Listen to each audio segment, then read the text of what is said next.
You come to Uber, you're going to work your ass off. And if you're not performing, we're going to let you know. But do you ever worry that they might not be able to deal with the truth? Then they can leave. Because the most important skill in life is the skill of working hard. And when you see the top athletes, Ronaldo, Michael Jordan, of course they're talented. But the thing that's different about them is they work their asses off. And that's a learned skill. That's not something you're born with. You may be smarter, more talented, etc., but I'm not going to let anyone outwork me.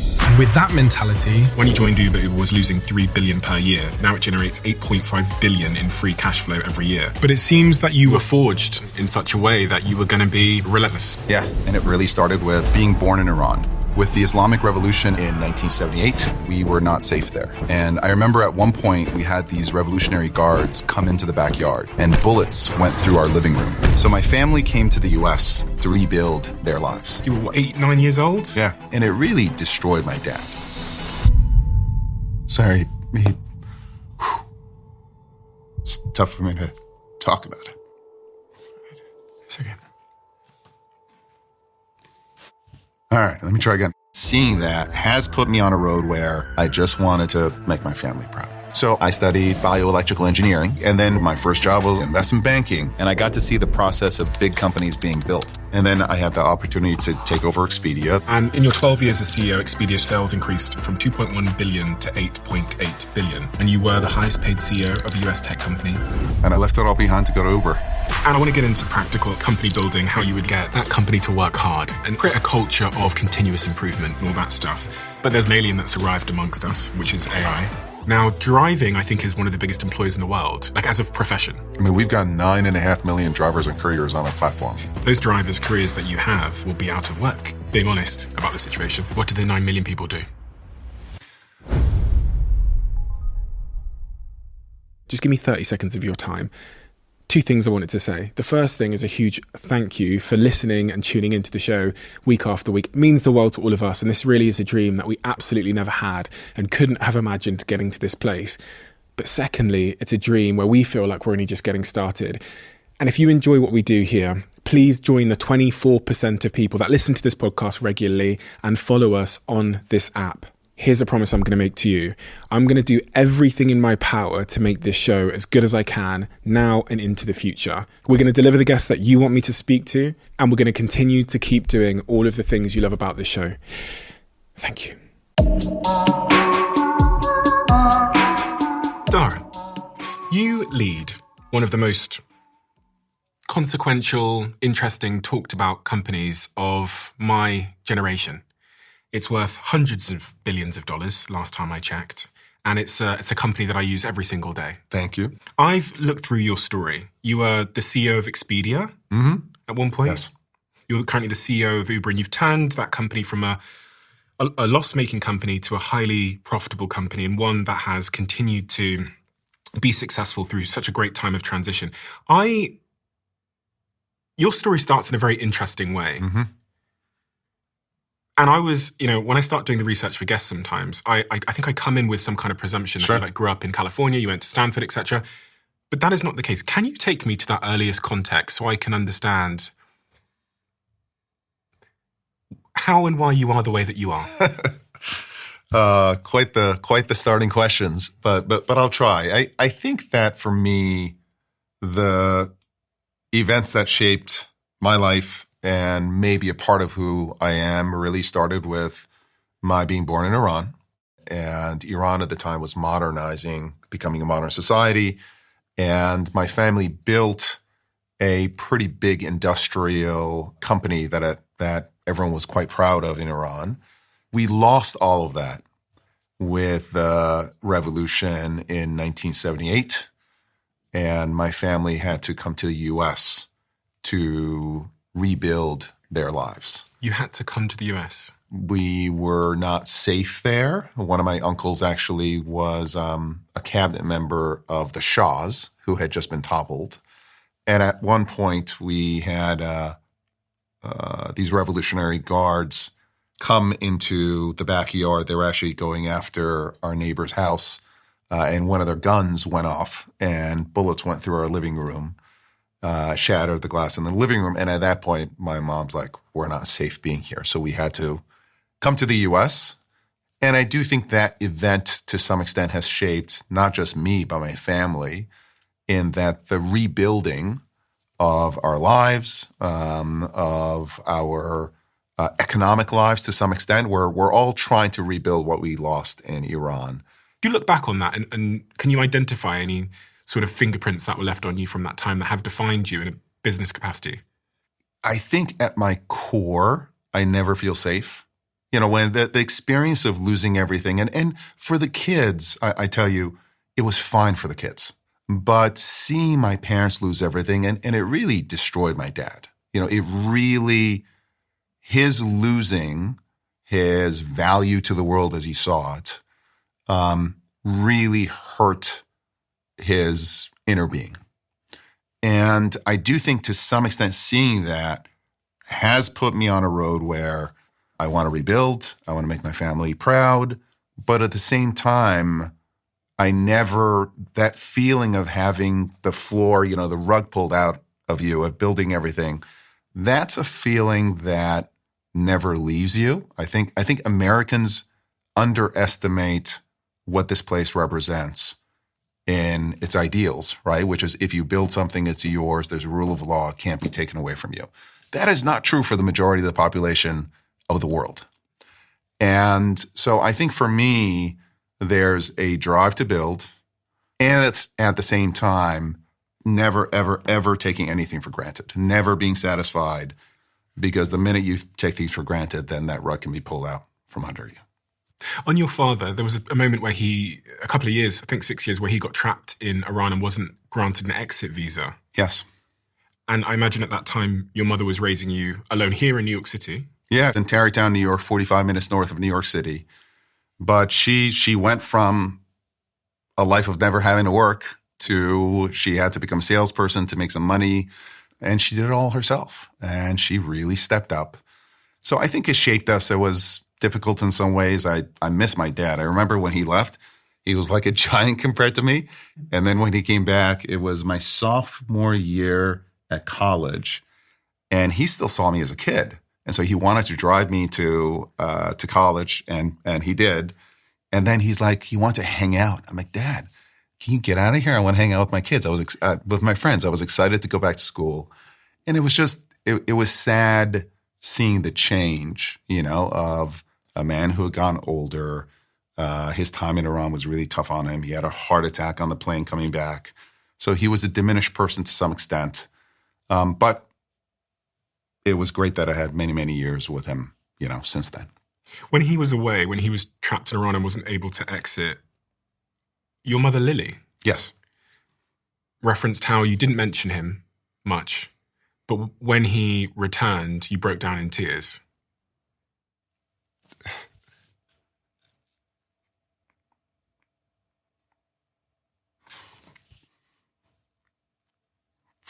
It's okay. Ooh. Yeah, no, don't be. He was a very stoic man. It's okay.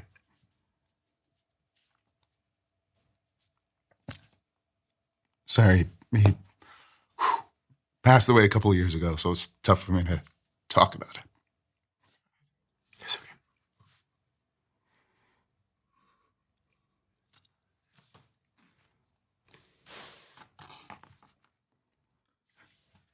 All right, let me try again. He was a very stoic man, so he kept it all inside, and we were taught to do the same thing. But we wrote letters together, and they're beautiful letters. He wrote poetry, so I communicated with him in Iran. But there's expression of feelings and kind of frustration were not something that my family did. You just dealt with the situation. And so, yeah, I think I suffer from over stoicism and then breaking down every once in a while, as you just saw. It's a familiar story of the men that I've interviewed that grew up with that kind of sort of emotional composure enforced and modeled to them. Yeah, I don't know if it was enforced. Like, it wasn't implicitly actually enforced. Yeah, like we were a very loving family. But my father was very humble, He did not believe that just because you're in a position of power, you should kind of project that power. You should communicate that to everyone. And there was a stoicism inside my family, which is don't complain, you know. So it was a weird combination of stoicism and love at the same time. How does because I'm not a father yet. Yes, but I'm approaching that. Congratulations! Almost. Yeah, almost. Yeah, I've just proposed to my fiance, and we're in the process now of bringing children into the world, hopefully. And it's one of the things I think a lot about, which is how do I stop my own stoicism passing on to my children? First of all, fatherhood, parenthood is so humbling. You have such a picture in your mind as to how you're going to raise your family, what your kids are going to be like, and they just become their own people. And it's such a beautiful process to see. And at first there's this alarm, oh my God, I'm losing control. I've done everything, you've planned everything. This is how I'm going to raise kids. But then real life gets in the way. It is absolutely exhausting. So you probably execute on 80% of your plan and you're 20% imperfect because you are exhausted and you're working and you got a career, or often some people do. And at some point you see these kids kind of move off into this completely unexpected territory. And there's a point for me, it was like, I'm a bit of a control freak. So I'm like, this is not good. They're kind of doing their own thing. But then you step back and you're like, it's absolutely gorgeous what's happening. So the advice that I would just give in terms of being a parent is just spend the time with the kids. That is the magic is not what you do, or the particular tactics, but it's the investment in them and the time spent with them, and the rest, you can't control. But what you can control is kind of that connection. I am speaking of children. I went back and looked through lots of different photos of where you lived and where you grew up to try and get a picture of your world in an early context. And all these photos look incredibly. I think that was your 5th birthday. Oh, wow. I had hair back then. You had a lot of hair. My mom loved to dress us up in like little doll outfits. I can tell. There's another one of you in the garden, I believe. Oh, Lord. Look at that. I'm definitely not going to do that to my kids. Age 4 in London. Yes. A photo of you. Yes. You and your cousins. Yes. Another photo. Family was everywhere for us. And again, another one with a beautiful haircut there. It was a great childhood. It was amazing. I spoke to your mum, Lily. I hope, how'd it go? We'll see. She said, I'll play the audio file just so people can hear it. When he was very little, he told me that he wants to do something important in the world. And he said becoming wealthy is not his priority, but making a change is. I can't say I remember that conversation, but one of my early experiences that really imprinted on me was we went to visit one of my dad's factories, family factories, and my dad was in charge of designing factories, building them, operating them. And the respect that population, the factory had for him, and the visit and how excited they were that his family was visiting was just really cool. And the way that he knew everyone's name. He treated them with such respect. It really imprinted on me. There was this care. It wasn't the boss is coming and there's fear. And so for me, like that ability to build a life where you have impact on a lot of people, but it's positive kind of building impact. You have the broad respect of these folks. It really imprinted on me. So I always wanted, when we came to the States, making money was important. I don't want to kind of BS and say like, oh, I didn't care about it because we lost everything. And so my first job was like investment banking. What's the goal of investment banking? Have fun, but make money, right? And so that was a priority for me. But then as I matured in life, as I knew I had safety in terms of, okay, yes, I know I can do that. I can make money. I can provide for my family. I can support my mom and dad. Then building kind of an enterprise, having that feeling that I saw with my father, that connection with his team, was something that became really important to me. When you came to New York, you were what, 8, 9 years old? 9 years old, yes. If I'd asked you at 9 years old when you arrived in New York what you wanted to do when you were older, what would you have said? I have no idea. I want to make my dad proud. That was it. I wasn't kind of motivated for a specific target at all. I just wanted to make my family proud. Why I want to make my dad proud? He's always been an important figure in my life. You know, there's this, and I think part of it is that I never got to know him that well as an individual. You know, because he was obviously, when I was younger, he was working all the time. So he would show up once in a while for dinner, et cetera. We always had family dinners together. And then he went away. And then I worked. So I never really got to know the person that he was. But I don't know, there's kind of this sense of duty. There's a hope that, you know, he's somewhere, or maybe he's not someplace. But that making my father proud has always been a strong undercurrent in my life. So you're 9 years old. You've arrived in New York City. You do end up going off to college sometime later. Yes. Went to Brown University, studied engineering there. How do you think about that choice at that time and how determinant that was of your trajectory in your life? That decision to go to that university and study that subject? My father always said, you can do anything in your life as long as either you're a doctor or an engineer.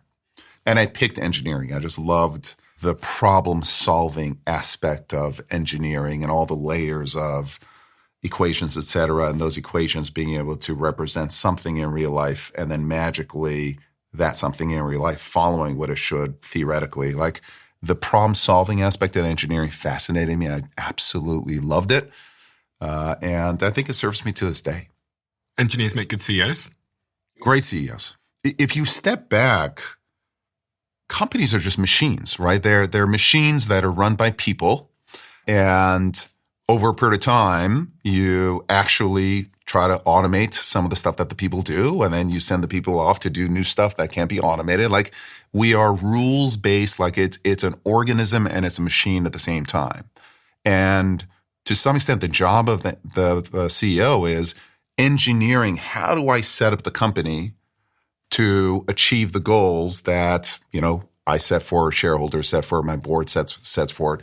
It's a giant engineering problem. And to me, that's like fascinating. The putting together the pieces to get to what you perceive to be the goal. And one of the really important things is you got to pick the right goals. Mm-hmm. That is one giant problem-solving engineering challenge, and it's one of the most fascinating parts of my job. I want to get into that, the practical company building, how you organize an organization to be a well-functioning machine, setting goals and all that stuff. After college, you go into investment banking for a period of time? Yeah, I worked there for 8 years in risk arbitrage to begin with, and then mergers and acquisition advisory work as well. And that experience, I was reading, taught you about betting on people. Yes. Versus other things. What do you mean by betting on people, and why is that important? It was actually a lesson that I learned from Herbert Allen, who was running Allen and Company at the time. It was the Allen's family started the company, and he always told me, and at the time I didn't really listen to him. He always said, Dara, always bet on people. Companies go, there are good companies, bad companies, but great people stay great all the time. And one of the things that made Allen and Company was really special, you know, investment banking can be a dog-eat-dog sport, but Allen and Company really cultivated relationships with people whom they perceived to be great, both in terms of potential and in terms of character.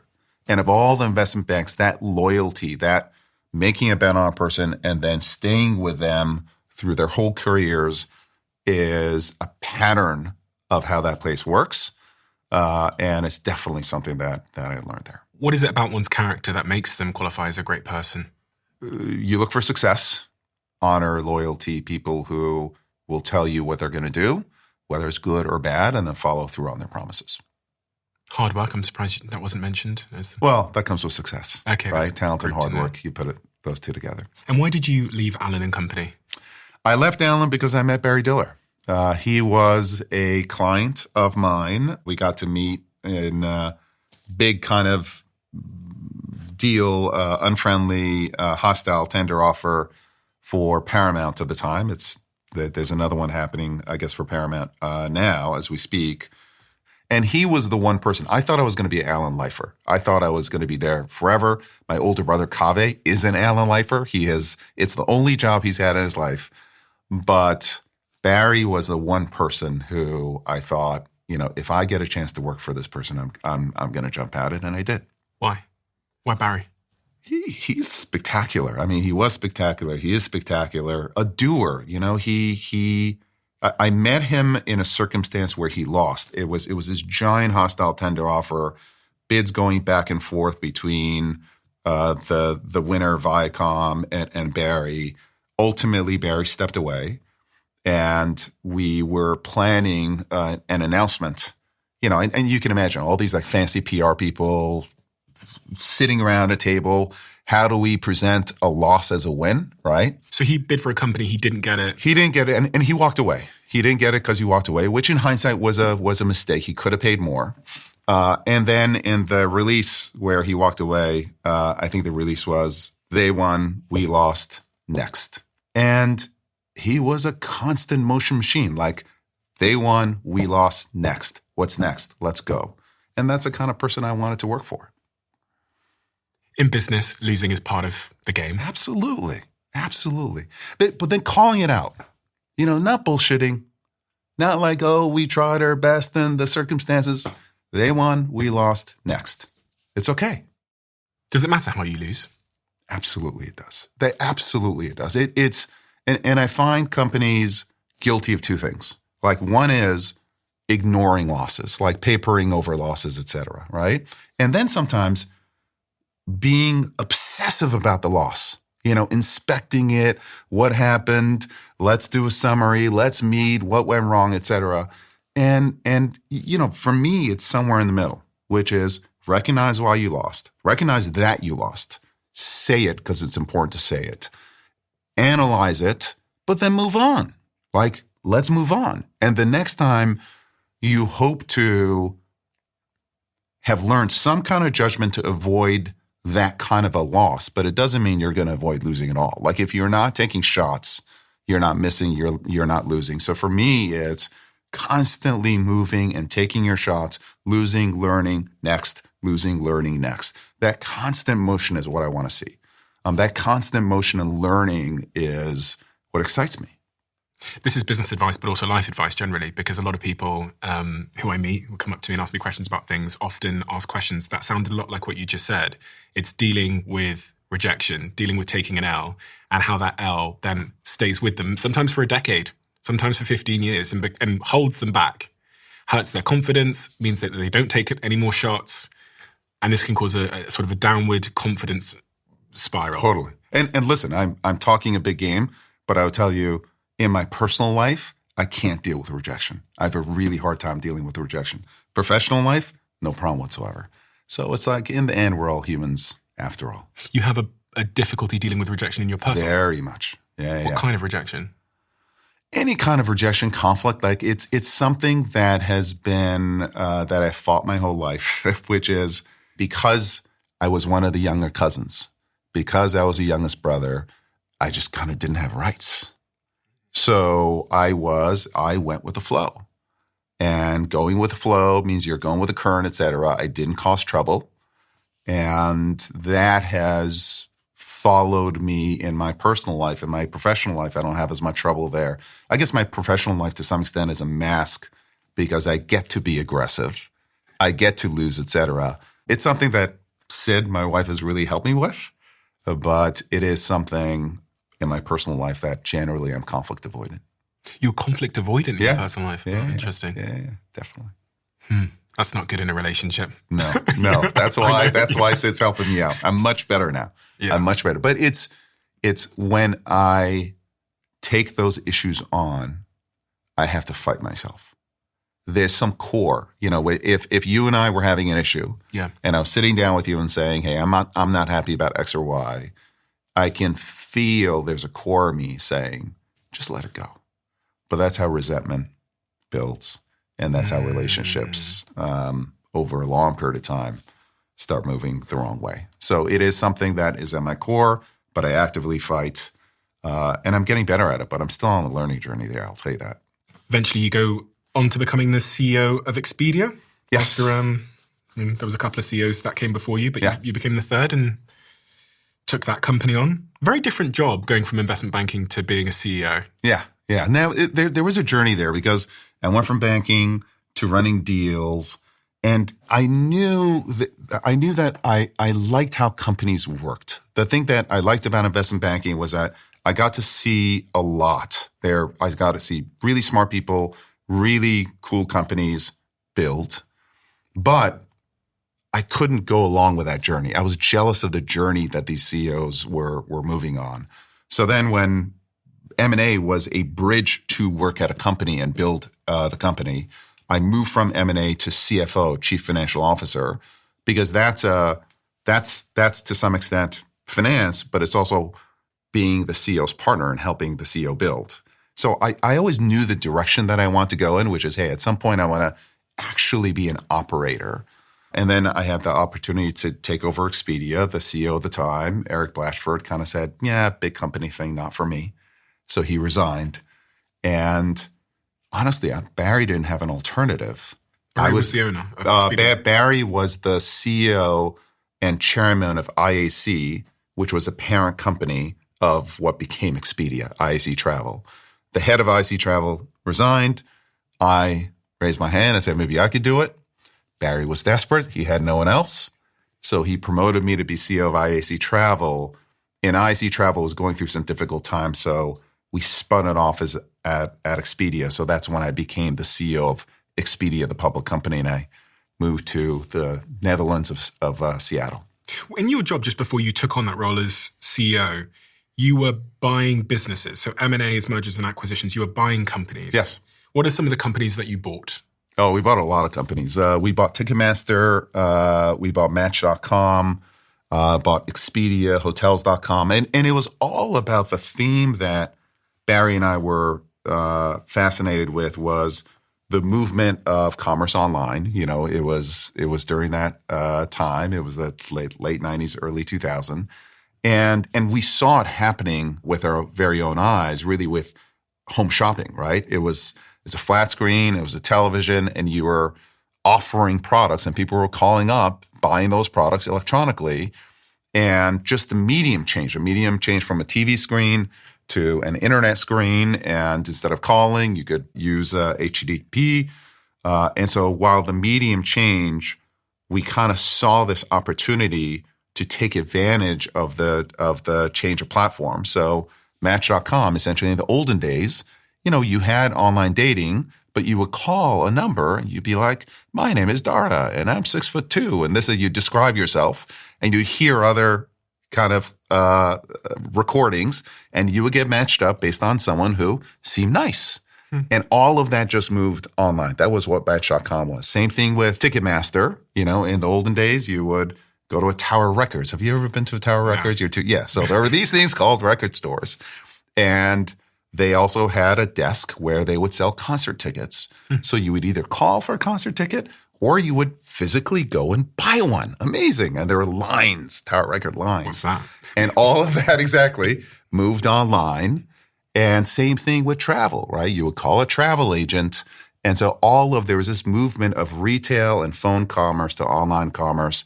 And we identified the early players to make that shift. And personals, ticketing, travel were the ones that we went for because at the time, Amazon was doing everything else like physical fulfillment. So what we were going for were essentially electronic transactions that did not require physical fulfillment. And that was travel because, you know, it's a virtual good, ticketing, Match.com, which was personal. So there was a pattern around the madness, so to speak. But we went out and bought all these companies. It was a really great time. I've got two questions that emerged there. One is, again, I'm really interested to understand how you would look for talent or how you think about what a great company is. Are there we looking at the company culture? Were we looking at the founders? Was there something else? Was it the profitability? And the other one is just really intrigued as to what this period of your life and thereafter taught you about how to spot opportunity and transition. Because that is a transitional moment of technology. And I think there is a certain pattern recognition one can develop as to know what to bet on in these moments of transition where there's huge skepticism. The internet's not going to do anything. So two questions there. One is like, how do you spot great companies? And then the second is like patterns in transition. So I'd say they're related, which is we would spot great companies just by observing who is taking the lead in these transitions. These transitions are difficult. You can't predict exactly where things are going, how quickly they're going, how much should you invest, what's a return, what the market, how large is the market going to be. But there were companies that were emerging as the leaders, and I just identify the leaders and cold call these folks up and say, I want to come in and talk to you. Like that was it. And to some extent, it's a self-reinforcing cycle, which is, yes, the great management teams and the great founders were the ones who were able to identify the opportunity and hit that opportunity faster than anyone else, recognize that opportunity and execute on that opportunity faster than anyone else. So to some extent, the companies who were in the lead, of course, had the best management teams and had the best founding teams. And when those two things matched, that was when we jumped. And then the last thing I would tell you in terms of these pattern recognition is that we never completed a successful deal because we got the company cheap. We actually overpaid for every single great company that we bought, but we overpaid based on what the market thought at the time, not what the reality turned out to be. So I do think one of the kind of pieces of pattern recognition with me is just humans think about success and transitions in a linear way because time is linear. What do you mean by that for someone that doesn't just, they think of it going like this? Yeah, it's everything kind of moves this way, right? Your schedule is relatively linear, right? It's you sleep 7 hours a day. Like your life is a linear life. But company and company success and company momentum, especially with new technologies where if there's a technology that's truly better than the other technology within the virtual world, there's absolutely no friction holding it back. These companies move in an exponential way in terms of their growth and ultimately in terms of their value. So whereas most people kind of see things, they when they project out to the future, they see this. What actually happens is this, and that's where the opportunity is. It's the spread between the hockey stick and kind of the straight line. Mm-hmm. And it's very difficult for people to process that. And so that was, those were the companies that we identified that hockey stick, and online travel was a hockey stick, personals was a hockey stick, ticketing was a hockey stick. I heard about is it Jevons paradox? Yes. Which I think kind of sort of overlaps with what you're saying there. When things become easier, faster, cheaper, people do them not incrementally more, but like exceptionally more often. I mean, that's the definition of Uber, and we can get to that at some point, was originally it was built as a black cab service, so to speak, a black car service. Can you tell me that where it came from? Because a lot of people, history has now moved forward. Yeah. Most people have forgotten the story of how it came to be. Now, to some extent, to a large extent, it was that the founding was before me, but it was Garrett Camp, who was one of the founders, had this idea, and I think it was born in Paris. It was like a snowy day in Paris, and they couldn't find a black car. And it was a bunch of young tech guys, and like, how cool would it be to like pick up my phone and call a black car? And that was the core idea, which is, hey, you can use your phone to call a black car. He brought on Travis Kalanick. Travis was the operator and the founder. And to your point on Jevons paradox, to some extent, people thought, well, what's the size of the black car marketplace? And it was a couple $2 billion. Or what's the size of the taxi industry? And it was more than a couple $2 billion. But what they didn't see at the time was that as you improve if you radically make something either more convenient or cheaper, the market expands beyond how you calculate it. So the Uber size and scale now is way beyond the original marketplace of black cars and or taxis. It's the company today is a result of Jevons paradox. Timing. We often don't think much about the luck of timing. Luck is an interesting word to use, but how important timing is and other sort of foundational factors are in enabling a company like Uber to exist.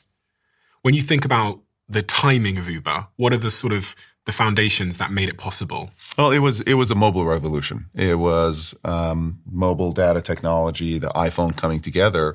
In the early days, one of the geniuses of Travis was he would hire these market managers who would be GMs of new cities that they would expand into. And they would literally go to the city with a bag full of iPhones and give away iPhones to black car drivers to get them to come on Uber. Because at the time, a lot of them didn't have, they didn't have smartphones, so to speak. So the onset of the smartphone was that beautiful magic of timing coming together, and then aggressiveness of that founding team to understand that there's a pattern here, and I'm going to replicate that pattern all the world and raise as much capital as I have to get there faster than anyone else. That was the magic. But it was, again, yes, there's luck in there, but if that founding team hadn't been as aggressive in, blitz scaling, which is a term that folks used all around the world, company wouldn't be what it is today. Your transition out of investment banking into Expedia, CFO, then CEO. Listen, there's a stereotype in business that investment bankers and CFOs don't necessarily make the best CEOs because they might stereotypically over-financialize. Yeah, totally. Maybe be less risk-averse, maybe be less, those kinds of things. And when I spoke to Barry, he did say the following. I'll just play it for you because it's better coming from him. He was not a natural leader because he had his career up until then had been on the financial side of things. So he really had not yet had the experience or opportunity to manage people. That came in a difficult way to him, and he mastered it. It didn't take him all that long. He mastered how to become a leader, and he mastered how to take ultimate responsibility for a company. Yeah, it was growing up under Barry was and by the way, I wouldn't be where I am today without not him as a mentor, because he's not like a mentoring kind of guy, but him as my leader, learning from him. But I'd say that the experience that really, really shaped me as it relates to Expedia was I did come in as more of a financial leader. Our leadership at Expedia.com failed. I had to fire the first person. I hired a second person, complete disaster. And so I was 0 for 2 in terms of hiring for our largest business. This business was 50% of our profits, and I was 0 for 2 in hiring. And so I went to Barry and the board and I said, well, if I miss hiring the third person to run the biggest parts of our business, then you should fire me. Barry quickly agreed. Yes, of course we will. So I said, obviously, I don't understand enough about the job to find the right person. So I think I've got to take the job myself for 6 months to a year to understand what is it that the job entails for me to then go in and find that person. And so for what turned out to be, I think it was 5 or 6 years, I ran both the holding company, Expedia Inc., which is a public company, and I ran Expedia.com. I was president of the largest part of the company. That experience taught me my operating chops. That experience actually taught me how is it that you operate a company? How is it that you run something? And that's a very different skill set from capital allocation and, all the financial wizardry that people embark on. That's important. But what I discovered was operating a company, leading a company, organizing it, operating it, setting up the goals, getting the right team together. That's the part of the job that I loved. So it took me a while to get there. Like my whole life, my whole early career was in this financial sector, which I enjoyed, but I didn't find my true love, which is operations and running companies and running a technology company, until way, way later in my career. And I think to some extent now I've got both. I've got that financial part because it has to work, but the operations and the leadership part of the business is something that I love. And watching Barry take responsibility, take shots, go against the grain as aggressively as he consistently did, I think has made me a much better operator than what the counterfactual would be if I had another boss. 3 months into that role, the head of HR told you that you were scaring people. I'd forgotten about that. I think that was my job. Yeah. What's the context there? The context was that, first of all, turnarounds in technology are really hard. We were talking about the momentum thing when momentum is positive. In the technology sector, if momentum turns negative, it is remarkably difficult to turn it around. Yahoo is hanging on, but it was the great company, and you see where it is now. It's brutal when you get it wrong. And it always takes longer than you think. And it goes to, what I was talking about, linear versus exponential.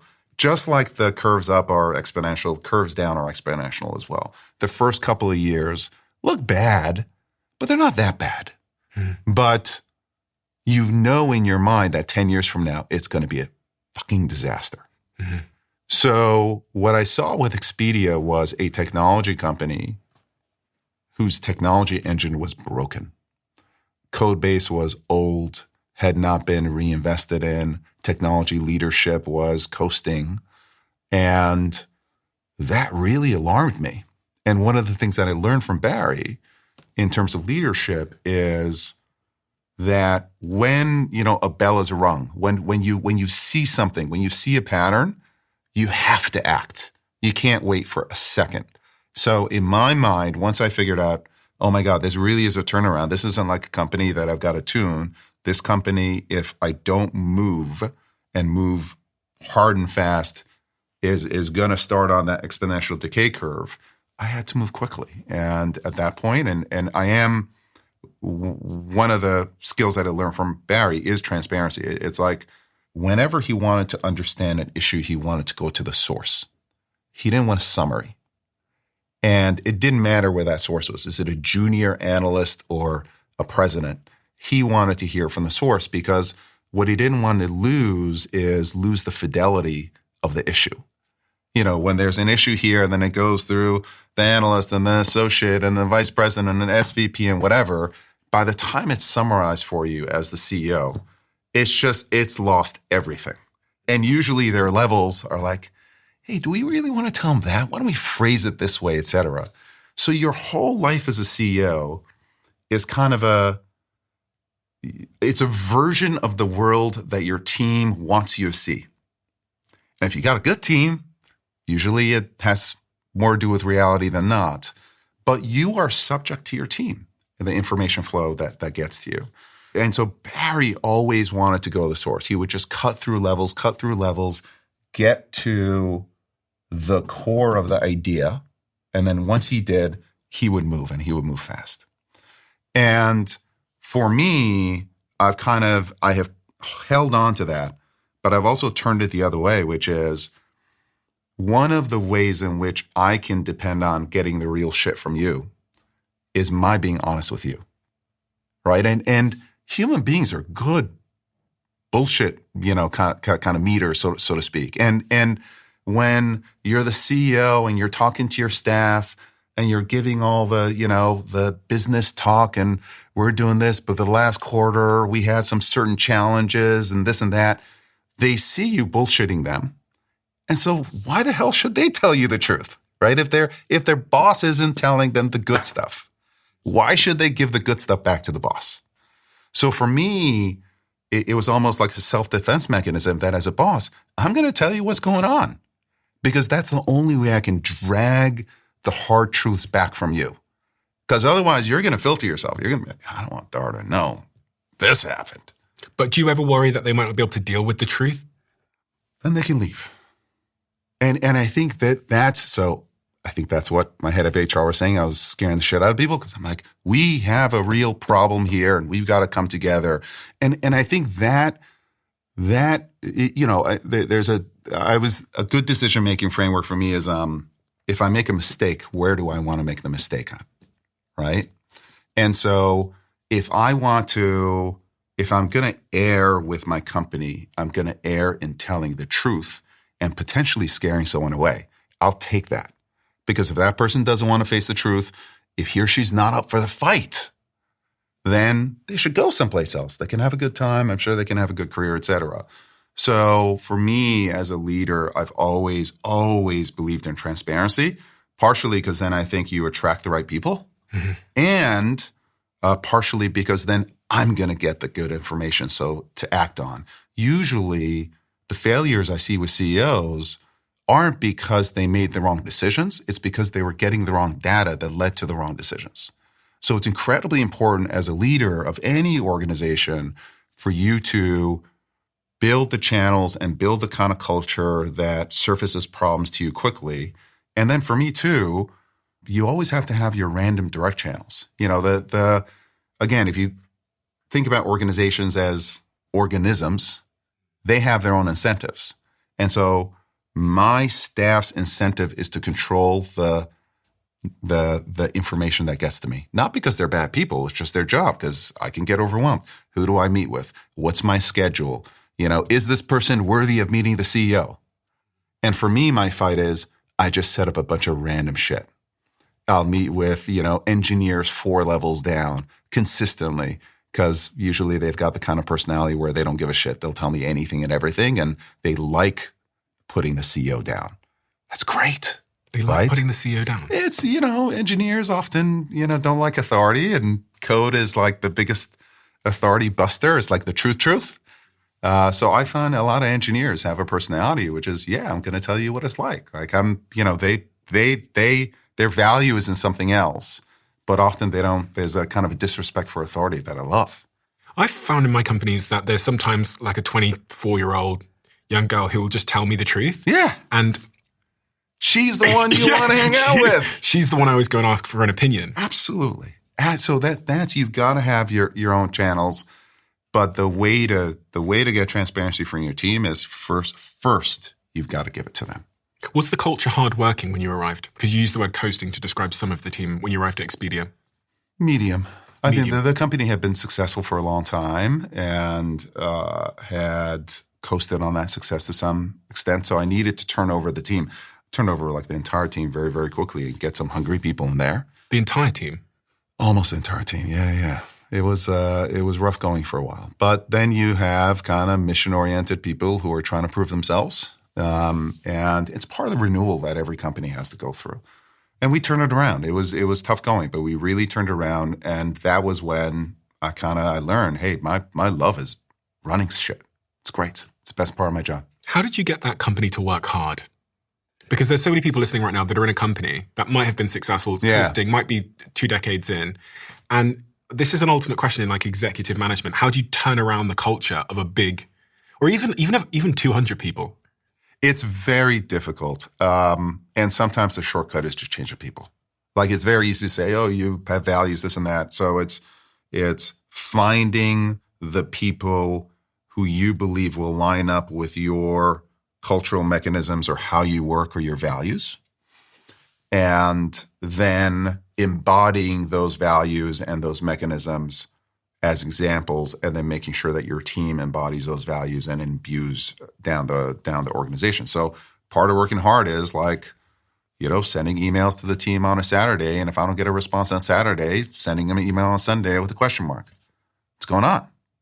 I think at Expedia, in hindsight, we worked intensely and we went hard, but not as hard as I like, because Expedia we were selling vacations. Right? It was the product that we were selling was about turning yourself off. And so we did talk about work-life balance. And in hindsight, at Uber, I don't. You come to Uber, you're going to work your ass off. We're going to be really demanding. If you're not performing, we're going to let you know. And if you don't fix it, we're going to push you out. But while it will be incredibly hard, you will have real agency of the company. We're a big company, but individuals can make a big difference. And it's a company that's making a difference in the world. You're going to learn so much.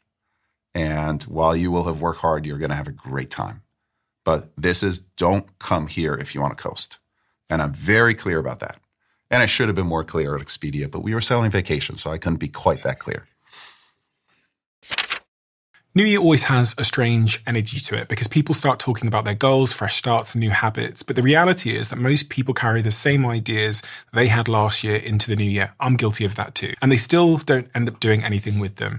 And I get why. Starting something new, especially if it's a business or a project, is overwhelming. Before you start, you're looking for the perfect moment and to be the perfect version of yourself, when really what matters most is taking that first step.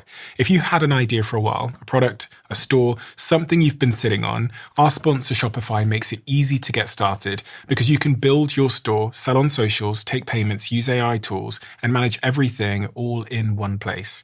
So if 2026 is the year you finally back yourself, go to shopify.co.uk/Bartlett and start selling. And you can sign up for a $1 per month trial right now too. Just go to shopify.co.uk/Bartlett. I promise you, you don't need to have it all figured out. You just need to start. In your 12 years as CEO, Expedia stock rose 550% and sales increased 400% from 2.1 billion to 8.8 billion. And you were the highest paid CEO of a US tech company with a pay of 94.1 million. I left it all behind to go to Uber. You left it all behind. It was a big options package that I never vested, but it's all good. It was a great run. I'm so intrigued about this point of hard work because I think 10 years ago, saying what you just said was very taboo. Yes. It feels to be more in vogue now. We're freed now, yes. You're freed now. Yes, indeed. I've gotten, sometimes people ask you the question, what advice would you give to young people?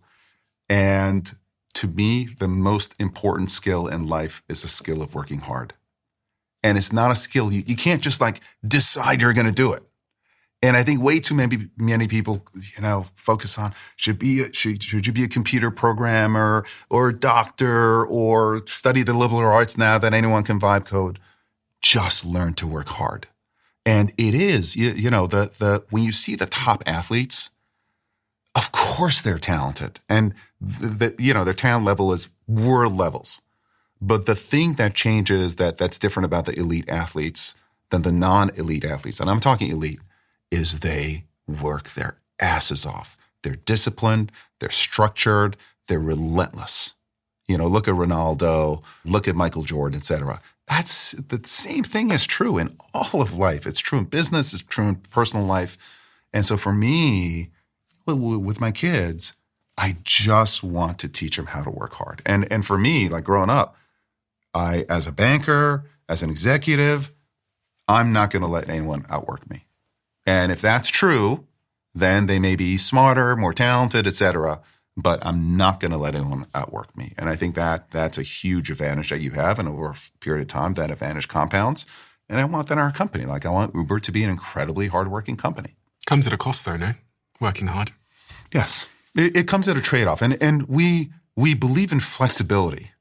So people confuse kind of lack of flexibility to working hard. You can work hard and at the same time, you can have flexibility. So if you want to have dinner with your family, and I'm religious about having dinners with my family when I'm in town, 6 to 8, absolutely spend that time with my family. But at 9:30 p.m., I'm checking emails, right? When I wake up at 5:30 a.m., I'm checking emails. So of course there are trade-offs, and life is about trade-offs. I think one of the most important things I've learned from interviewing CEOs, and generally we've gone through a transition of COVID and remote work and then come back into everyone's in the office again, is actually the most important thing is what you've just said, which is being honest with people so that they can make decisions for themselves in their lives. I think the thing that one might describe as toxic is when you say something publicly, but then when they arrive, it's a completely different deal. But what you're doing is you're being honest, and you're therefore allowing people to make decisions for themselves within their own lives. And I'm allowing them to be honest back to me. Yeah. And that's a company culture that someone like me would be attracted to. Absolutely. But there's lots of people listening that couldn't think of anything worse. And that's okay. Yes. Yeah. There are plenty of companies that they could find, or plenty of causes that they can find. It's fine. You said learn to work hard. Learn. It's a skill. Really? Yes, of course it is. Because you've got to the idea of just staying focused on something, not being discouraged by failing, trying over and over again, and just working harder than others. It's not something you can turn on and off. I see it in people all the time. There's just this grim determination. We at Uber, there's actually saying it's inside one of our values. embrace the grind. Embrace it. That's a learned skill. That's not something you're born with. Maybe there's an element that you're born with. Have you ever seen someone who isn't a hard worker become a really hard worker, an exceptionally hard worker? Oh, that's a good question. No, it doesn't occur to me. Have you? No, I heard I think it might have been maybe Brian Chesky at Airbnb or Elon say that he's never seen someone who wasn't a hard worker become a really hard worker. That's interesting. And this is why I'm trying to come up with someone. I'm like failing so far. And maybe I might posit that it's somewhat to do with, these photos that you have in front of you, your childhood, your early context, which you didn't choose. I wasn't working hard here, but yeah. But you were forged in such a way that you were going to be ruthless. Sorry, relentless is the word I meant. Yeah, I mean, ruthless to myself. Mm-hmm. Relentless is right. I think at one point Jeff Bezos was going to call Amazon relentless. That was he was thinking about that being the name of the company, right? It's just and that is when I see successful technology companies and especially technology companies, there is this relentlessness about them. Like at Uber, we have lots of different groups that are trying to do different things, but each and every team is built and targeted on optimizing and improving their own particular function. There isn't a piece of the company that is not improving every single day. And if they're not improving fast enough, someone else is going to take their place and going to improve it. So as an organism, every part of the company, whether it's a payments team in terms of new payments types or payment success, or the fraud team, or the mobile app team in terms of conversions, et cetera, every team is set up in and organized for and goaled on improving everything that they do. So the whole company in small ways is constantly improving, never ever stopping. And it is that relentless nature of business. And it's not good enough to get better. We have to get better faster than our competitors because our competitors are all getting better as well. So it's basically like who can adapt faster to either the reality of the market as it is today or the prediction of the market as you see it tomorrow. And it's the speed of change and it's the identification of the opportunity. Those are the two factors I think that are most important. And the speed of change, if you can work fast, you're kind of accelerating time. Every one shot that you take, I can take 2 shots. I've got more time than you do. And then, of course, there's identifying the opportunity and going after it. Those are the two things you really have to get right. If you're taking 2 shots, not only are you going to get 2 data points of information, but you're also increasing your probability of having a successful shot by like 100%. Shots on goal. Just shots on goal. How do you create a culture of continuous improvement? Because successful companies, as you kind of highlighted earlier, they become complacent with their victories and they like to take some time off and celebrate. Yeah. And, we high five and then we chill. And then actually the studies show they did this big meta-analysis where they looked at successful companies and they showed that they become risk adverse. Totally. Because of the loss aversion. They have something to lose now. So just protect. I think the good news to some extent with Uber is that we've always been a company that has had a chip on its shoulder. The company had a chip on its shoulder when it was founded and it had to fight taxi unions for its very existence. And then the disaster happened with Travis leaving and then a new CEO coming in at the time. That was a really, really difficult time. Then we went through a period of COVID, which was, again, a disaster for the company, but ultimately prepared us to do better. Then people saying, it was a tough IPO. Uber's never going to get profitable. And today we're incredibly successful, but we've got the challenge and the opportunity of AI and autonomous. So we've always been a company that has been, I would say, underestimated. And that feeds into our culture. We are a hungry company. And I do think we're sometimes guilty of getting complacent in little ways. And I have a leadership team that when they see complacency more often than not, they identify it and they get it the hell out. It's a team that is not satisfied, that's always driving. And I love that about us. How does one balance enjoying the success and the accomplishments. I mean, you've turned this company around, a highly profitable company. Everyone that I've spoken to, many of our mutual friends, have talked lovingly about the impact you've had on the business. I mean, the numbers speak for themselves. When you joined Uber was losing 2.5 to 3 billion per year. Now it generates 8.5 billion in free cash flow every year. How do you get people to 9.8 in the last year? But who's counting? You're counting. 9.8. Okay, incredible.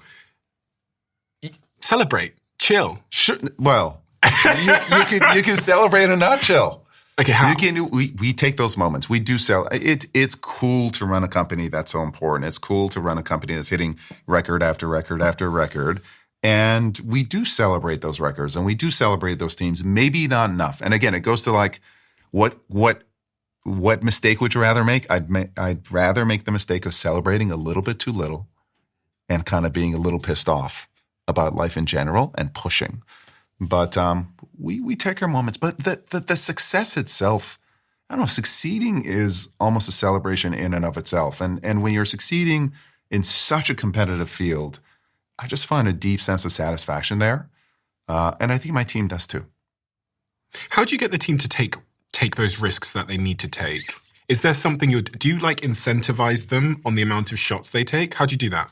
One is they're always moving fast. That's what we do. We're constantly pushing the pace of the company in terms of execution. So I think that helps. But I do think that there's a mechanism that we talk now about, that I've talked to the team about, taking smart risks. I think you're absolutely right, which is as companies get bigger and more successful, they tend to become more risk averse. And it should be the exact opposite, because you can take more risks. You can make more mistakes because you've got kind of this 9.8 billion of cash flow to protect yourself against some of those mistakes. So I have definitely in the past, I would say 2 years, pushed the team actively to push the envelope in terms of risk. Don't be defensive, be offensive, et cetera. And it comes from my challenging the teams, my talking about it, setting examples of sometimes failing and then saying it's okay, moving on. And then sometimes my taking decisions that are seen as more risky than not. That setting the example then allows a company to follow. So if I was in one of your teams, how do you think about goal setting for me? All the teams have different goals, business goals. The ads team has to drive technology-driven incremental ad dollars per year and or customer satisfaction, customer NPS, et cetera. So every team has its own goals, and they organize against those goals and they execute those goals, and they're religiously tracked. It's the best mechanism that we have. I just wish that there was a better one, because the art of the goal setting becomes the issue, which is, are you setting the right goals? Are they too ambitious? Are they not ambitious enough? And sometimes people can game the system. So we use it, but I can't tell you that it's perfect. What about, you talked earlier about values. A lot of companies go and do an offsite and they write some words on a wall, and they say ambition, enthusiasm, courage, whatever. What do you think of that sort of corporate habit of goal values and stuff? We went through the exercise, failed the first time, succeeded the second time.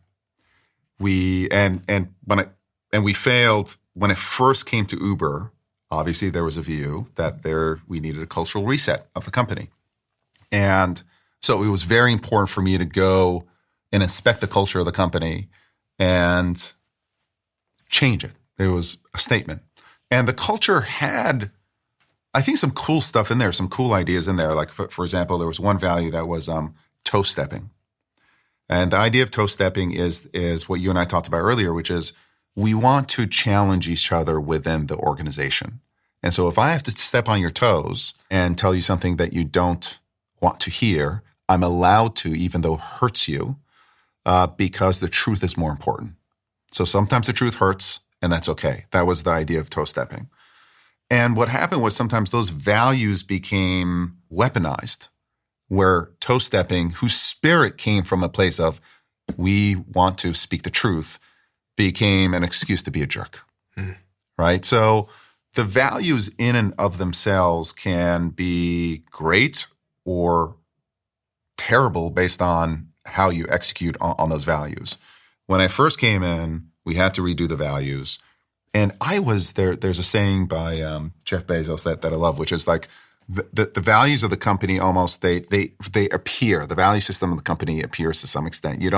If you say thou shalt, you're going to fail because the company shall, right? And the approach that we first took was that we will actually get the value system. We had a vote for all the employees in the company. What values do you think should be part of the new Uber, et cetera? We took all the signal and then we edited it and came up with a new list of values. And there was one value that I wrote myself. It was mine. And it was do the right thing, period. It wasn't crowdsourced. It was just that. And usually with these values, you're like, there's a whole explanation. And people are like, well, what does do the right thing, period mean? Like, you have to figure it out. And for me, it was a message to the whole company, which was, if you work at Uber, you have a responsibility, and I'm not going to tell you exactly what to do, so use your judgment.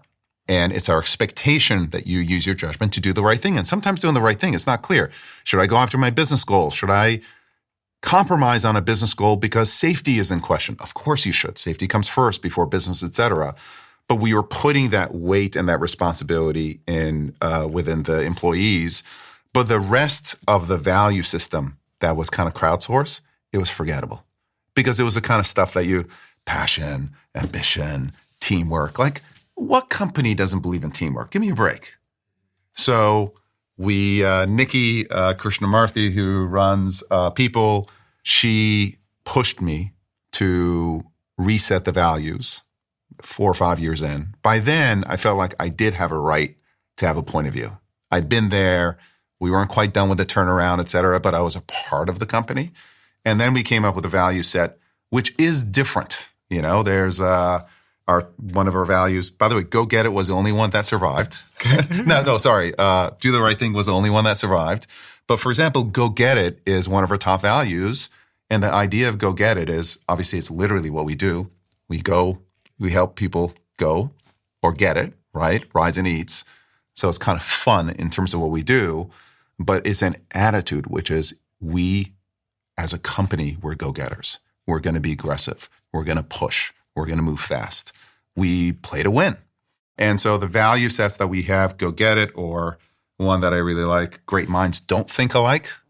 We came up with a set of values which I think is unusual and describes how we are different as a company.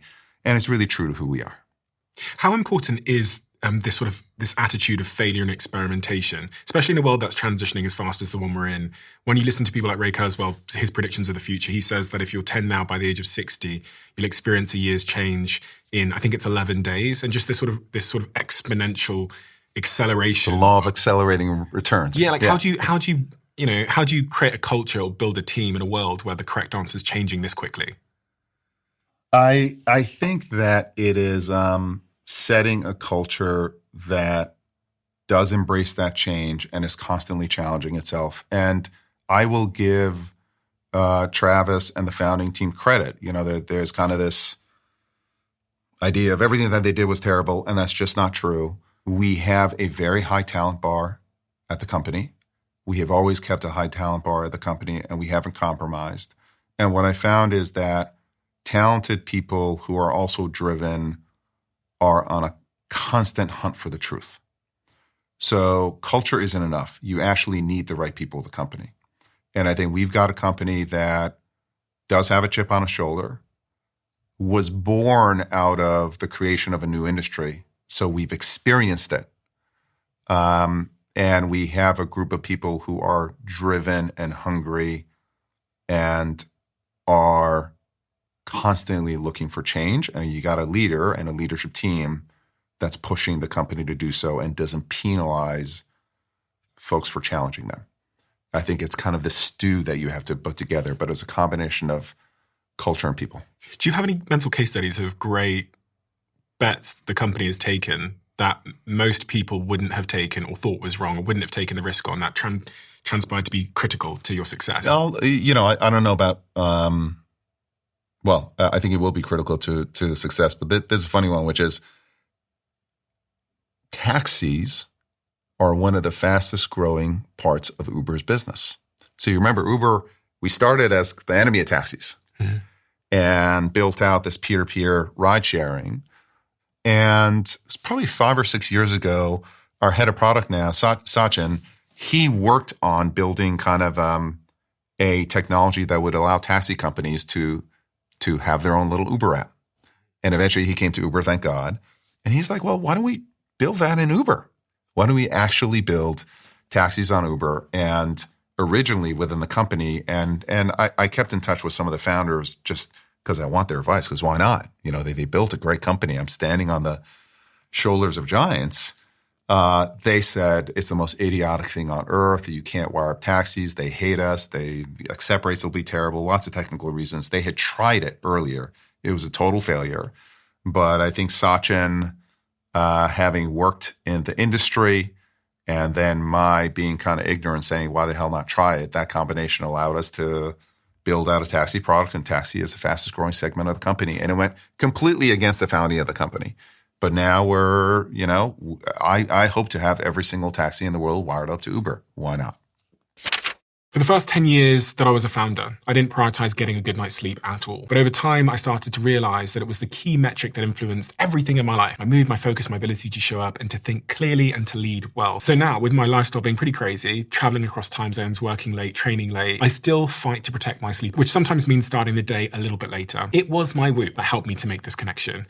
They are one of my sponsors for the show. And for the last 4 years, every day, my Whoop has given me insights into my sleep, my recovery, the strain I'm taking on, and more broadly, how my daily behaviors influence my overall holistic health. It's the difference between guessing and knowing why I might be feeling the way that I feel. Sometimes it'll nudge me. Sometimes it'll get me to slow down. Sometimes it pushes me to go even harder, but all the time it provides me with data that gives me a deeper understanding of myself. And without it, it'd be hard to optimize how I live and perform. Right now, you can get 1 month free through my link at join.whoop.com/CEO. 1 month free, join.whoop.com/CEO.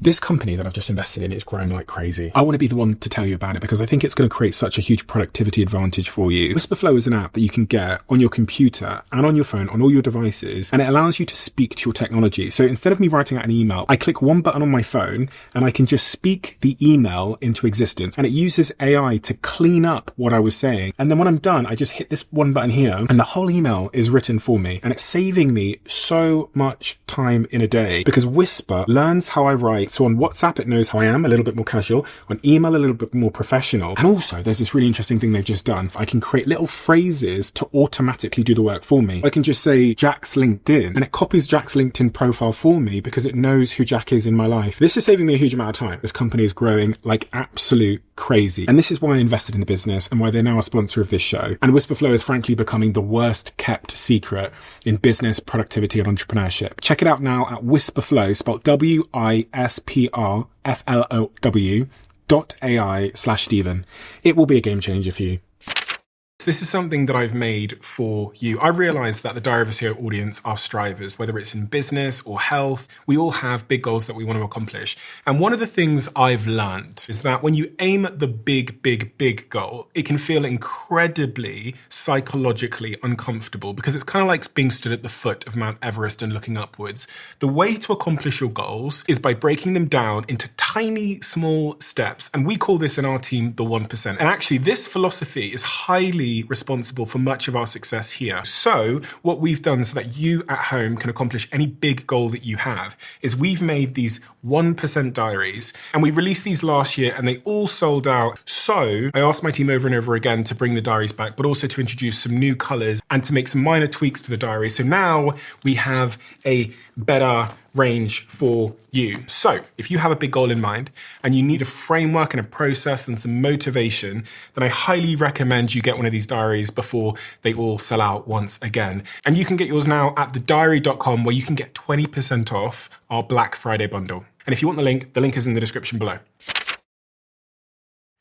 And there's another, there's an alien that's arrived amongst us, which is AI. And Uber's always been somewhat powered, from what I understand, by very much so, to some degree. But the world has changed in the last couple of years as it relates to AI. And there's been a huge acceleration in investment and improvement of the technology. What do you, aside from Uber, you talked earlier about your early childhood and how you grew up with a bit of a paranoia about losing everything because that's what you experienced as a young man. You see this technology arrive, which is fundamentally disruptive to all of us, including me as a podcaster. Like, I've done the tests, and the retention isn't far off when it's me or AI, so it's slightly concerning. But like, how do you approach such a disruptive technology? How do you think of it broadly and the impact it's going to have on society? And are you paranoid? I'm not paranoid. I guess I was going to say I'm not built that way, but maybe I am. I think my instinct is always just to go, just to move forward. And Uber has been built out of an AI core. All of our pricing, all of our routing, who you're matched with, whether or not a courier batches a trip, which is do they take 2 orders or 1 order. All of our systems, underlying systems are driven by AI. We do 40 million trips a day. That kind of orchestration can't be done by heuristic rules, and we've got to work on the streets of New York and the streets of Lagos as well. So we have built the entire company on small AI models that have been trained on local problems and then get stitched together. That's literally what the company is. So for us, AI it's kind of a core skill set, and AI can mess things up, right? It's not, because it's not heuristics based. There are emergent issues that come out of an AI that works 96% of the time and 4% of the time it screws up. So we're comfortable with the uncertainty layer of AI as a company. So we are, I would say, moving headlong into AI. We're not one of the research shops, but I would say in terms of applied AI, the team is driving to build AI, kind of newer AI experiences across the company. But stepping back as a person, the impact on society is going to be enormous. And going back to Kurzweil's kind of law of accelerating returns, whereas previously society has always been able to adjust to these kinds of shifts, it's been able to adjust because it had time to adjust. And AI quite literally thinks, and AI will be able to replace the work that 70, 80% of humans can do over the next 10 years. 10 years is not a lot of time for society to adjust to that kind of an impact. Now, are they going to be more expensive than humans, cheaper than humans, et cetera? Who knows? But the capability will be there. Probably in the next 10 years for intellectual jobs, probably call it 15 years for physical, 15, 20 years for physical jobs, because physical AI is harder. Robots, cars, et cetera, more capital heavy, takes longer, have to deal with the physical world. So the changes in society are going to be giant, but my view is you can't slow down the rate of change. And if you're a part of that change, at least you can have some say as to how that change imprints on society and imprints on the real world. And so for me, I'm leaning in. It's a very, very exciting time. 70 to 80% of jobs will be disrupted by AI, is like broadly what you said there. And the pace of change is going to mean that a lot of people don't have new jobs to go to because we haven't. I think that's the question. The retraining challenge. Yeah. And people say, well, there's going to be jobs in AI. But like, listen, I've got some friends that can't just become researchers. Society's always adjusted, right? Farming was a huge percentage of our labor force. Now it's less than 1%. But the speed of which. Yeah, I think that's a question. And you could argue that AIs will be able to retrain you, right? Mm-hmm. The job retraining is going to change. So, of course, society is going to adjust. But I do think it raises questions, real questions. I've not been able to get an answer on that, really, I think, from the experts in AI that I've interviewed, which is like, what do those 70 or 80% of people do? Because we're seeing it in our own business that there's many jobs which we would have hired for previously across the board that AI is now doing exceptionally well. And every single day, literally daily, we try to see if the new model, Gemini Pro 3 or whatever, can do things that we're currently doing manually. And every day we're getting those little breakthroughs and going, oh, okay, now we no longer need to. And coding is one of those big areas that you talk about a lot, where there's been already sort of big disruption, positive disruption at Uber. And a lot of your coders are now using AI to... Yeah, about 90% of our coders are using AI. Now, that's easy to say, but there are probably 30% of them that are power users. They are showing a clear differentiation in the number of diffs, for example, how much A diff is a code release that's different from the last code release. So one of the measurements of productivity is just how many diffs are you putting to the code base. Uber's just a giant code base. That's what we are. And so our engineers are literally the builders of the company. They are manufacturing the bricks that go into the system. And they're architects who are kind of thinking about what the system should look like. And so while 90% of our engineers are using AI tools of some sort, there's about 30% of them that are using them at a completely accelerated pace. And it really is changing their productivity in a way that I've never, ever seen before. Ultimately, I do think that the job of a coder is going to change more and more from actually writing the code from, to some extent, orchestrating agents who are writing the code or building systems for you. It becomes more of an orchestration job versus a manual writing job. But the job will still be there.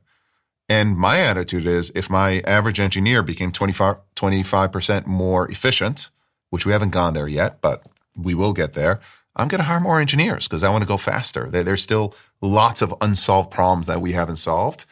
But I can imagine, maybe 5 years from now, as the engineers get more and more productive, I may not decide to add engineering headcount because at that point, instead of adding an engineer, I should add agents and buy some more GPUs from NVIDIA.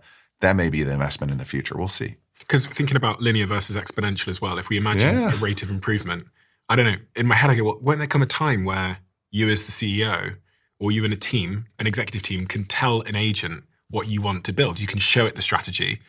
And theoretically, I can't figure out how this isn't going to be possible. The agents will then build. Actually, maybe they didn't even need you to set the strategy. Maybe, no, but theoretically, if you imagine any rate of improvement in the intelligence, maybe at some point they're going to go, well, listen, there's a better strategy here, Dara. One of my team members told me that some teams have built a Dara AI, so that they basically make the presentation to the Dara AI as a prep for making a presentation to me. Because you can imagine, by the time something comes to me, there's been a prep and a meeting, and the slide deck has been beautifully honed. So they have Dara AI to tune their prep. Are you concerned they might show Dara AI to the board? I was like, can I see the code for Dara AI? I'm curious. She's like, no, we're not showing it to you.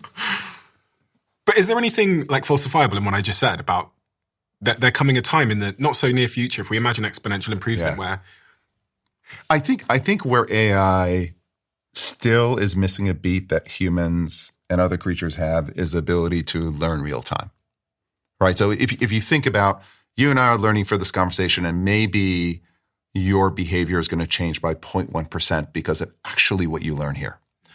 And the construct of most large AI models is capture enormous amounts of data based on the skill set that you're trying to drive, pre-train that model, put it into the real world, and then there's some post-training of the model based on feedback from the world. And then when the model's released, it's kind of released, right? And the way the model learns is, 3.5 becomes 3.8, but 3.5 didn't learn. The engineers went out and built a new model that's 3.8 that might have elements of 3.5 to it, et cetera. So the AI agents aren't learning now. Now, a lot of what we're doing is we're building around the foundation models, then bring kind of the signals from the real world and use the skills that the foundation models have to do good stuff. Sounds so you can me. Yeah. Post-training, I'm post-training. Exactly. So we are post-training, but we're learning real time as human beings. And when the models can learn real time, that I think is the point at which I'm going to kind of think, we are all replaceable. But at this point, I haven't seen a model that can learn real time. One of the real areas of disruption in AI has been autonomous vehicles. And just before we started recording, I was saying that I have a Tesla in LA where I live. And it's staggering that I can get in the car, press a button, and drive 2.5 hours to Joshua Tree without having to touch the wheel or the pedals. Now, driving, I think, is one of the biggest employers in the world, as a profession. I mean, we've got 9.5 million drivers and couriers on our platform. We are largest organizer of flexible work around the world. And I think the second largest workforce is the Chinese army. Wow. Yeah. It's a big group of folks that we've organized. And statistically, there's less accidents in an autonomous Tesla than there is if a human drives it. So it's safer for my car to drive itself statistically than for me to drive it. That's true, right? That the autonomous driving is currently safer.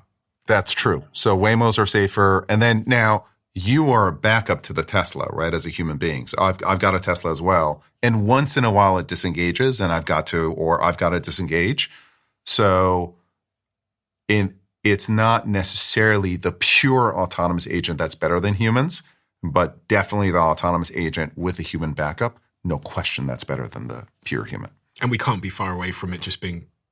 I mean, Waymo's there already, right? You live in LA. I've tried it, yeah. They've got the Waymos. We work with them in Austin, in Atlanta.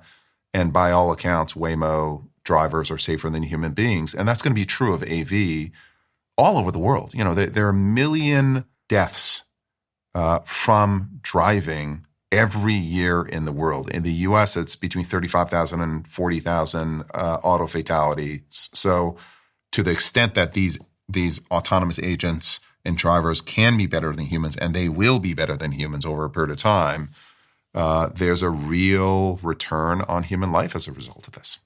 Those 9 million drivers' careers that you have will be out of work, conceivably, talking about being honest about the situation. Yeah, I think, again, it goes to physical AI as well, right? So I think 20 years from now, you can imagine that those 9 million will be 20 million AVs maybe.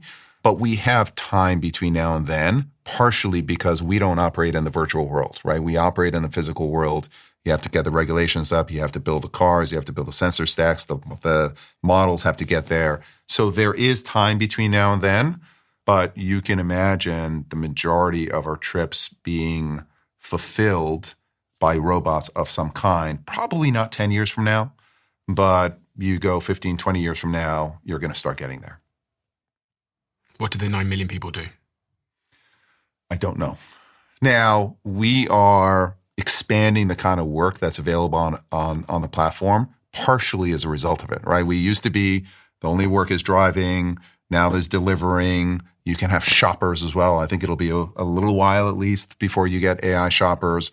And now actually we have a team called Uber AI Solutions that allows people to train these same agents and train AI agents and AI models and do all kinds of knowledge-based work on their phone as well to kind of extend the kind of work that we offer humans on our platform and different opportunities for them to make money. So we are extending the platform. And then the question is how much of the platform gets automated and what's the velocity at which we can extend our platform into other kinds of work versus the velocity of automation. I can't tell you which is going to go faster. Hand on heart, though, it does appear that unemployment is going to be significantly increased in a world of AI, especially we just imagine this sort of continual rate of improvement.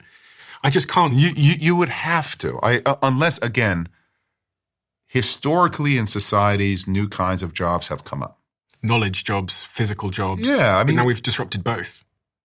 That's why there's a question here. And I do think there's a real question as to the ability of societies to retrain, the abilities of human beings to retrain themselves. AI is going to be a part of that.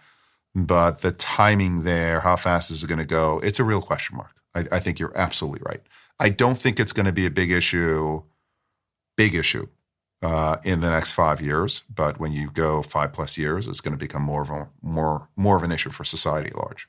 It's interesting because I was thinking, putting two and two together about your father's journey of coming to the US, losing what he had, losing his job, and the loss of like meaning and purpose being really central to him. And I could see that basically from your face that I think what I interpreted from your face was that he struggled with, as any provider would, the loss of like meaning that comes with, because jobs aren't just about money. It's especially, they give you a sense of worth.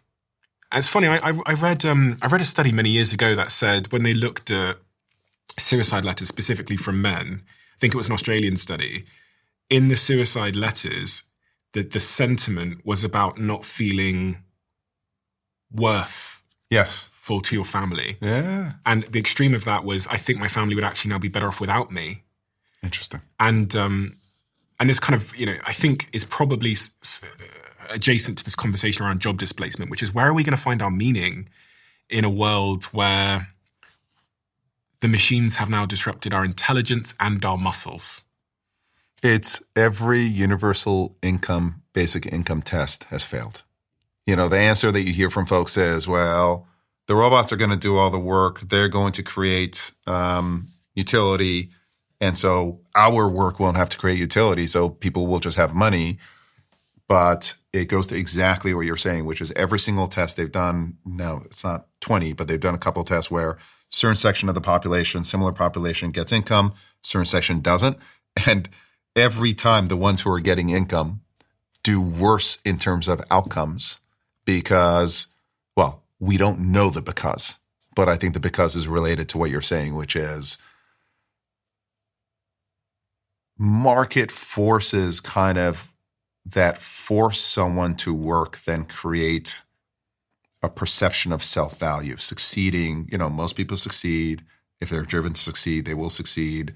And as they succeed, it comes with a very, very deep and important feeling of I am creating value. I'm supporting my family. I'm building this incredible piece of art, et cetera. Whatever that value is to you and wherever that meaning comes from, I'm an incredible parent. That value is what keeps people going. And I don't think that, the government raining money down on society is going to help. It's refreshing to hear your perspective on this because a lot of the time, you'll hear CEOs in the media just saying, it'll be fine, everyone's going to figure it out. And I think that's such a cop-out. Historically, we have figured it out. So maybe they're right. But you have to ask whether they're giving you the real stuff or not. Yeah, and that's kind of what I think, because I sometimes hear about private conversations, and the private conversations I hear about the sheer amount of disruption that they anticipate. And then when I see them on like CNBC or at Davos, it's everyone will be fine and figure it out. And I understand the incentive, because if they were to start ringing the bell, it might hurt their own chance of like innovating and fundraising and all those things. But I think you sit at this sort of happy medium of being, as the CEO of Uber, you've got to pursue the opportunity and the technology. But on the other end, to be honest and say, listen, there's going to be big disruption, and I don't know the answers. Yeah. I remember you were talking about CNBC. A CNBC anchor once, we had an interview, and afterwards, she said, I really like you. You actually answer my questions. I'm thinking to myself, what am I not supposed to? There's like the PR trading is always, if you get a bad question, don't answer the question, just pivot to something else. And for me, like I've sworn to myself, and Noah, who's up there, is probably going to kill me afterwards. It's just, I'm going to answer the question. I'm not going to do the BS. And again, I have to think the anchor knows what's happening.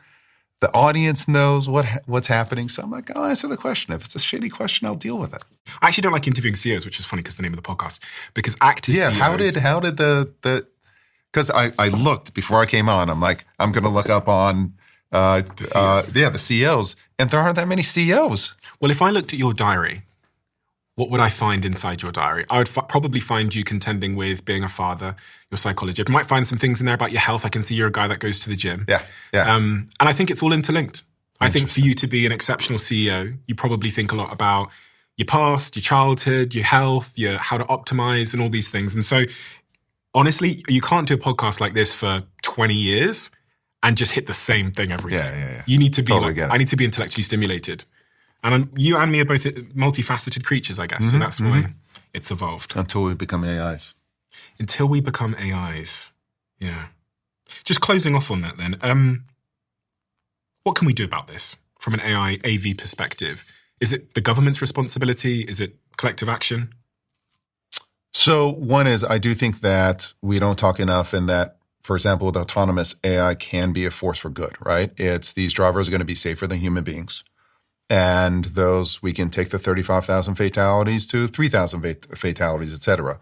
I do think that the AV is going to bring down the price of transportation. So a big part of our goal is to make on-demand transportation available for everybody.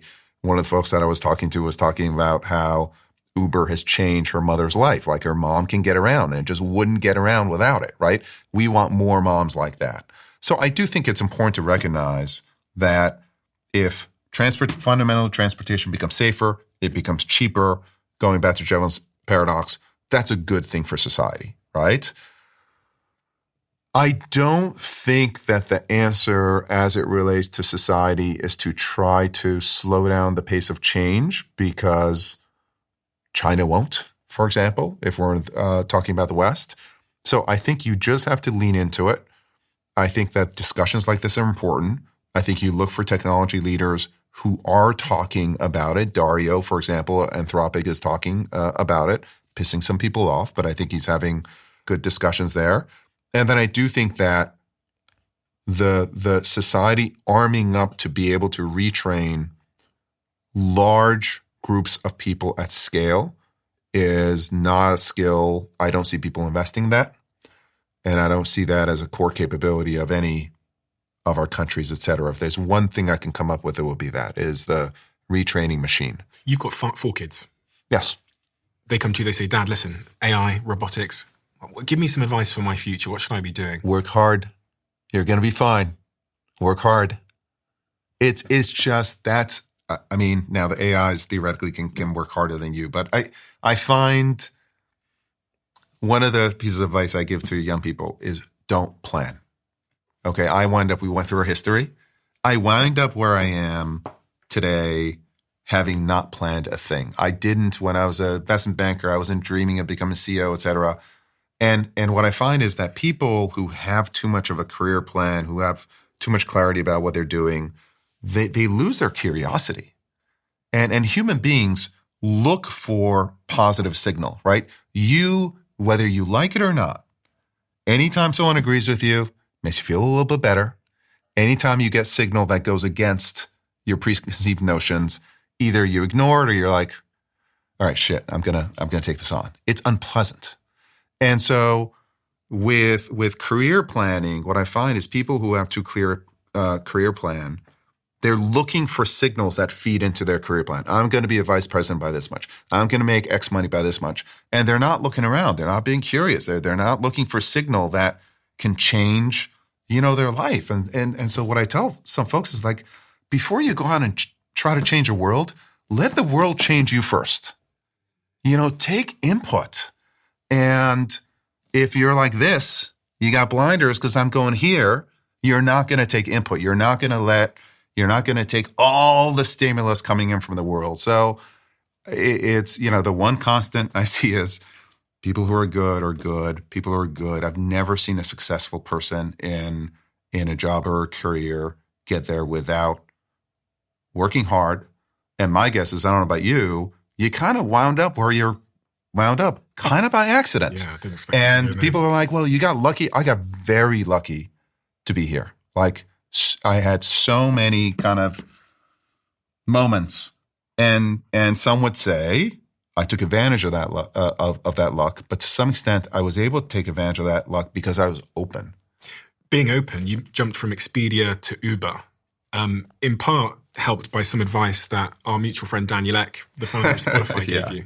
He's actually just texted me. I texted him saying, "Hey, can you send me a question to ask Dario?" But he said, "I'm in the middle of an texting while we're talking." Damn it! No, just before I walked in, I've just looked. He texted me back saying he's on an earnings call. Never mind. But he said, "Good luck with the interview." What did Daniel Ek say to you that helped you form that decision to go to Uber? So he's the one who recommended. I think I was contacted by a headhunter. He recommended me to the headhunter who called me. I told him I was actually at the Allen & Company conference, going back in a circle with him, and we were having a drink one night. And he asked me, he's like, "Did the headhunter call you? There's this Uber role."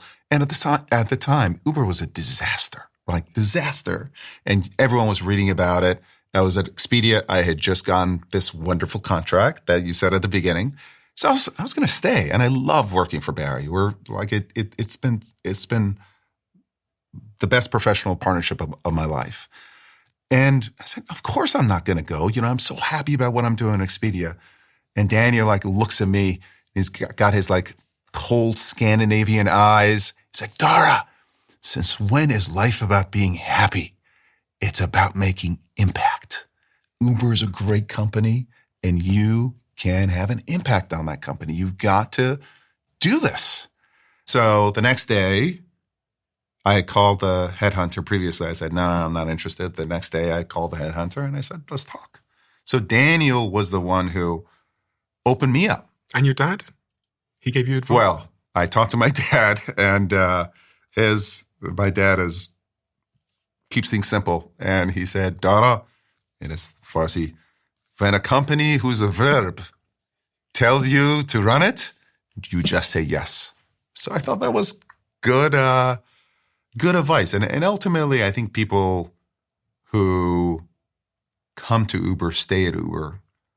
They come because of the challenge, but they stay because of the impact. Like, we are building a company that is important to the world.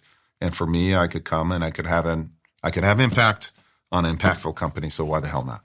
And when he says a company that's a verb, he's referring to the fact that everybody in the taxiing or transportation category uses Uber as a verb, even if they're talking about a competitor. Exactly right. And there's always one company in every sort of industry that owns that. Yeah.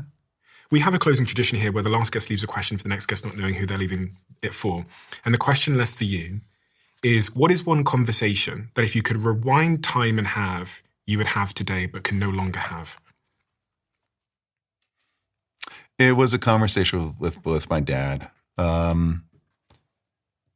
told you I came to New York from San Francisco, and it was because my dad was getting very old and he was losing his mental facilities. Mm-hmm. And I'm glad I came back and I got to spend time with him. But those last times, when I spent time with him, it wasn't really him.